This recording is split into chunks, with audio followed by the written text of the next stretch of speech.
હાલો friends, આજે આપણે બનાવીશું ડુંગળી બટેટાના શાકની રેસીપી. તેના માટે આપણે 2 મોટા બટેટા લીધા હતા. બટેટાની છાલ કાઢી તેને આપણે આ રીતે મોટા ટુકડામાં કટ કરી લીધા છે.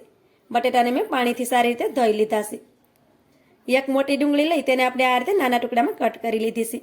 સાથે જ આપણે એક ટમેટું લીધું હતું અને તેને પણ નાના ટુકડામાં કટ કરી લીધું છે. હવે આપણે કુકર લઈ લેશું. કુકરને મેં ગેસ ઉપર રાખી દીધું છે. તેમાં આપણે 2 પાવડા ભરી અને તેલ નાખી દઈશું.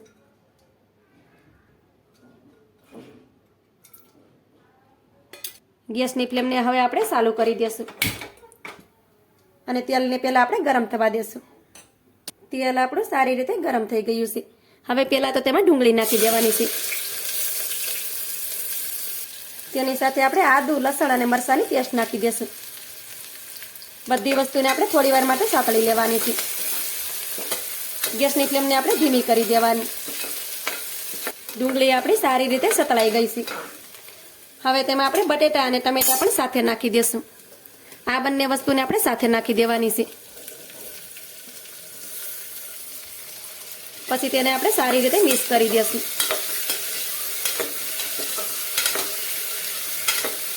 હવે આપણે બટેટા અને ટમેટાને પણ થોડી વાર માટે સાતળી લેવાના છે.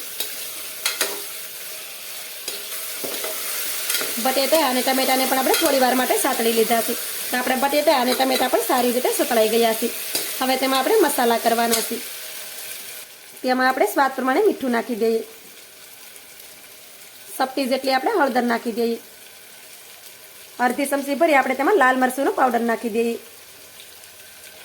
હવે તેમાં અડધી ચમચી ભરી આપણે પાવભાજીનો મસાલો નાખી દઈશું અને બધી વસ્તુને સારી રીતે મિક્સ કરી દેવાની છે.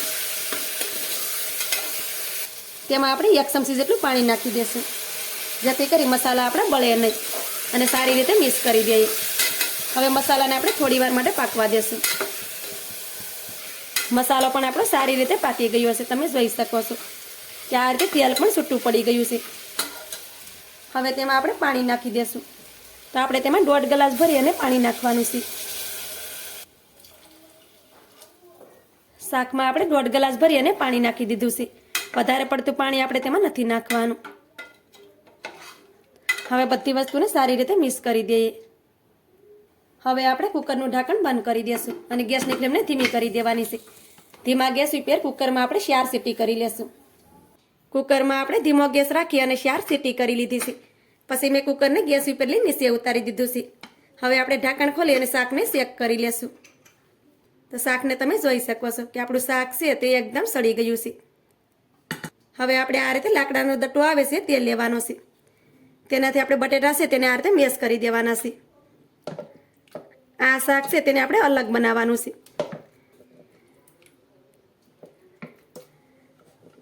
તો આ રીતે તમે શાક બનાવશો તો જેને ડુંગળી બટેટા ભાવતા નથી તે પણ વારંવાર ખાશે. આ શાક એટલું ટેસ્ટી લાગે છે. બધી વસ્તુને આપણે આ રીતે ક્રશ કરવાની છે.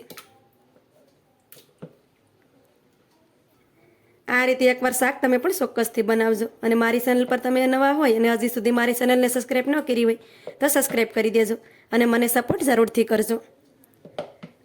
આ રીતે શાક બનાવશો તો જે લોકો ડુંગળી બટેટા ખાવાનું પસંદ નથી કરતા તે પણ વારંવાર બનાવીને ખાશે. આ શાક એટલું ટેસ્ટી લાગે છે. તો આ રીતે આપણે બધી વસ્તુને મેશ કરી દેવાની છે.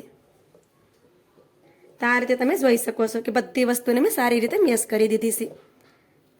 હવે આપણે એક તપેલી લઈ લીધી છે અને તેને આપણે ગેસ ઉપર રાખી દીધી છે. હવે તેમાં આપણે 1 પાવડું ભરી અને તેલ નાખી દઈએ. હવે તેલને આપણે થોડી વાર માટે ગરમ થવા દેશું. તેલ આપણું સારી રીતે ગરમ થઈ ગયું છે. હવે તેમાં આપણે લસણની પેસ્ટ નાખી દઈએ.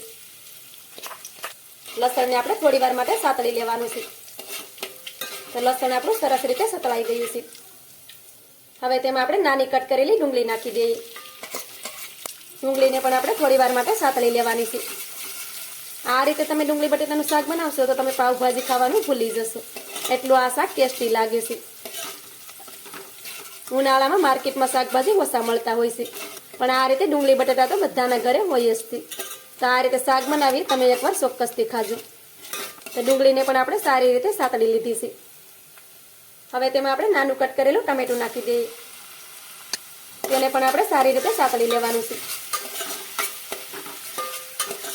ટમેટા પણ આપણે સારી રીતે સતળાઈ ગયા છે. હવે તેમાં આપણે ડુંગળી અને ટમેટાના ભાગનું મીઠું નાખી દઈએ. તેને પણ આપણે સારી રીતે મિક્સ કરી દઈએ. મીઠાને પણ આપણે સારી રીતે મિક્સ કરી દીધું છે. હવે તેમાં આપણે અડધી ચમચી ભરી અને પાવભાજી મસાલો નાખી દઈએ. સારી રીતે તેને પણ આપણે મિક્સ કરી દઈશું. તો બધી વસ્તુને આપણે સારી રીતે મિક્સ કરી દીધી છે. હવે આપણે બટેટા અને ડુંગળીને ક્રશ કરીને રાખ્યા છે તે તેમાં નાખી દેવાના છે. આ રીતે તમે ડુંગળી બટેટાનું શાક બનાવશો તો કોઈને ખબર જ નહીં પડે કે આ તમે ડુંગળી બટેટાનું શાક બનાવ્યું છે. હવે બધી વસ્તુને સારી રીતે મિક્સ કરી દેવાની છે આપણે. આ શાકને બનતા ઝાઝો ટાઈમ પણ નહીં લાગે. બહુ જ ઓછા સમયમાં આ શાક બની અને તૈયાર થઈ જતું હોય છે. આ શાકને તમે પાવની સાથે પણ સર્વ કરી શકો. આ રીતે શાક બનાવી તમે તેને પાવની સાથે પણ ખાઈ શકો અથવા તો રોટલી સાથે પણ ખાઈ શકો. તો આ રીતે આપણે બધી વસ્તુને સારી રીતે મિક્સ કરી દીધી છે. હવે તેની ઉપર આપણે ઢાંકણ ઢાંકી દઈશું અને આ શાકને આપણે 1 મિનિટ સુધી સડવા દઈશું. શાકને આપણે ધીમા ગેસ ઉપર જ 1 મિનિટ સુધી સડવા દીધું છે. ત્યાર પછી આપણે શાકને જોઈ લેવાનું. તો શાકની ઉપરથી આ રીતે તેલ દેખાય છે. તમે જોઈ શકો છો કે આપણું શાક છે તે એકદમ સડી ગયું છે. હવે આપણે ગેસની ફ્લેમને બંધ કરી દેવાની અને બધી વસ્તુને સારી રીતે મિક્સ કરી દેવાની. શાકને આપણે આ રીતે થોડું ઢીલું રાખવાનું જેથી કરી ખાવામાં એકદમ ટેસ્ટી લાગે. હવે તેમાં આપણે લીલા ધાણા નાખી દઈશું. ધાણાને પણ આપણે સારી રીતે મિક્સ કરી દેવાના. શાકમાં આપણે લીલા ધાણા નાખી અને શાકને સારી રીતે મિક્સ કરી દીધું છે. આમાં આપણે લીંબુ પણ નાખી શકીએ પણ અત્યારે આપણે લીંબુ નથી નાખવાનું કેમ કે આમાં આપણે અત્યારે લીંબુ નાખી દઈએ તો આપણું શાક છે તેનો કલર ચેન્જ થઈ જતો હોય છે. તો જ્યારે આપણે જમવા બેઠીએ ત્યારે આપણે લીંબુ નાખી શકીએ. હવે આ શાકને આપણે સર્વ કરી લેશું. તો આ રીતે આપણે થાળી લઈ લેશું અને શાકને સર્વ કરશું. તો શાકને તમે જોઈ શકો છો કે પાવભાજીને ભૂલાવી દઈએ તેવું આપણું શાક બની અને રેડી થઈ ગયું છે. ખાવામાં તો ખૂબ જ ટેસ્ટી લાગે છે.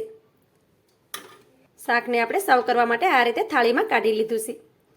હવે આ શાકને આપણે લીંબુ અને ડુંગળીની સાથે સર્વ કરી દઈશું.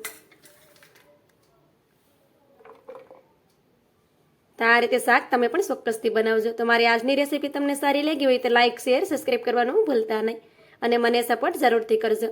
તો મળીશું એક આવી જ નવી રેસીપીની સાથે. ત્યાં સુધી બધાને જય માતાજી.